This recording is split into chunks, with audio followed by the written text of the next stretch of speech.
नायबावा लामाखौनो first दालां मोनजेनबाय नै first दालां लामायानो बबेजों सिनायखाया ओइ गारिखौ बिदिसो बारनांगौ आरो फार्स्ट दालां नायलांबाय लामाया डेन्जारखा बारनायनि गारि हाबनो हाबा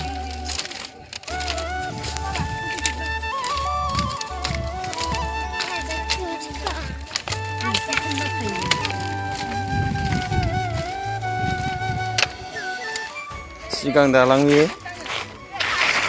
एखौ बारनांगौ गारि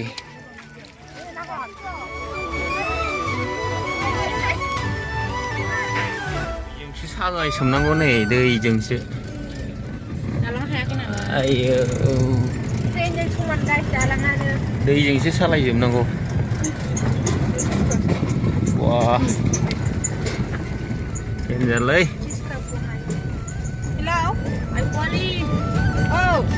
लोगोफोर दालाङा नायदो बिराद गिदिर दालां बानायगासिनो दङ मा जायगा बिदिखौ नायलांबाय थाबानो मिथिगोन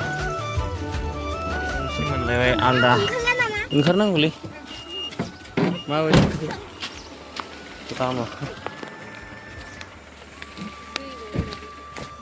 औ दालां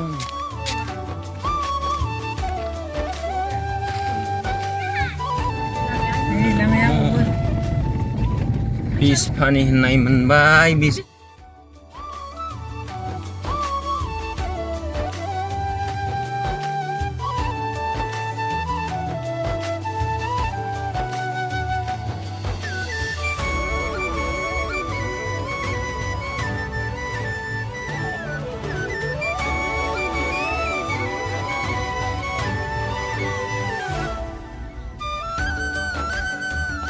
दालां मोनलायबाय बिस फानि होननाय ओंखारजोब्बाय नै दालाङा मा साइसनि नाय बिस फानि होननाय बे दैयाव हाबनो हाया आरो ना एम्फौ एनला थैजोबो बिस फानि माने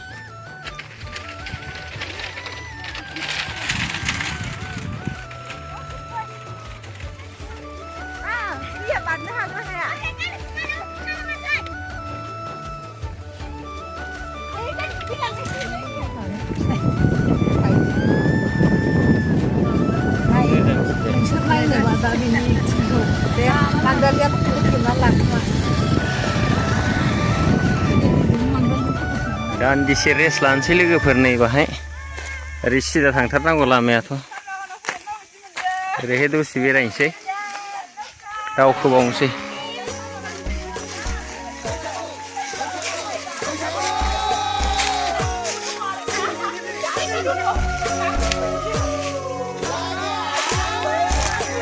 नै बाव दसे रेस्ट लानोसै नै हेल' नै मेरलाथार मानसिफ्रा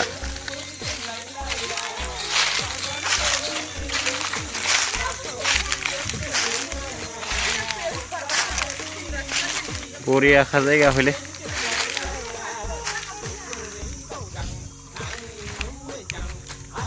बिराद मोजां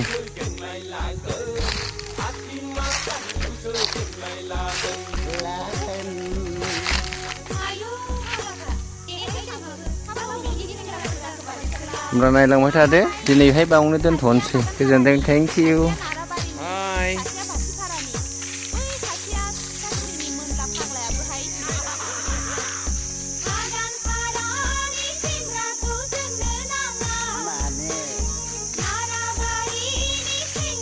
बेनिफ्राय देरसिन साल बागानखौ जों माब्लाबाबो नुफेराखैमोन लोगोफोर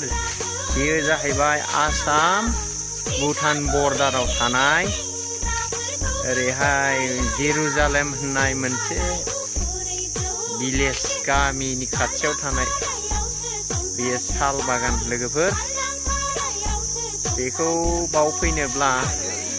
जोङो बङाइगावनिफ्राय हाबनानै ओरै आमथिखाखौ बारबोनांगौ आमथिखाजों बागमारा होननायजों हाबनांगौ बागमारानिफ्राय हाबनानै ओरै बागमारानि सानजाजों भुटान बर्डाराव जास्ट बे साल बागानखौ बारबानो भुटान मोनहैबाय आरो बै स्रां स्रां नुहुरनाया बेखौ बारलांबानो भुटान जाहैबाय दा मानसिफ्रा बाव मानो फैयो होनोब्ला बे बिराद ग्रिन जायगाया बिराद समायना सुन्दर एम्फौ एनला गाबनायजों रिंखांजोबो खोनादोंना लोगोफोर एम्फौ गाबनायफोरखौ लाय एम्फौआनो आजां गाजां गाबो आरो खिन्थु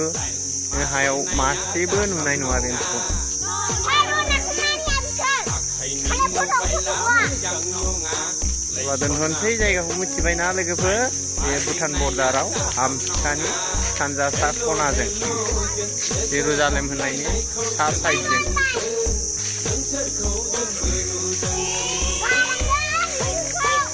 अब्ला दिनैहाय बावनो दोनथ'नोसै नायलांबाय था गाबोन नेक्स्ट भिडिअखौ